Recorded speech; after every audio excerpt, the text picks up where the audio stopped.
Good morning friends.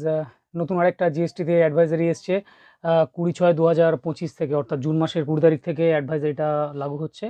বলা হয়েছে কি, অনেক সময় কি হচ্ছে যে আইএমএসে ভুলবশত হয়তো ক্রেডিট নোট, ডেবিট নোট বা কোনো বিল আমরা রিজেক্ট করে দিচ্ছি।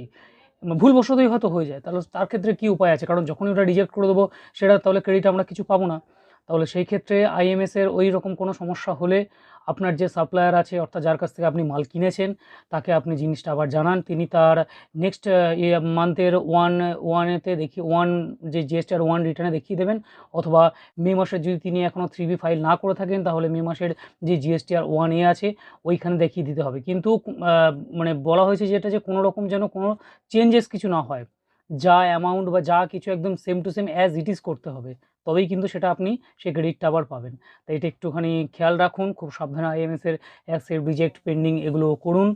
ভুলবশত হয়ে গেলে সেটা অবশ্যই আপনার সাপ্লায়ারকে জানান। ধন্যবাদ।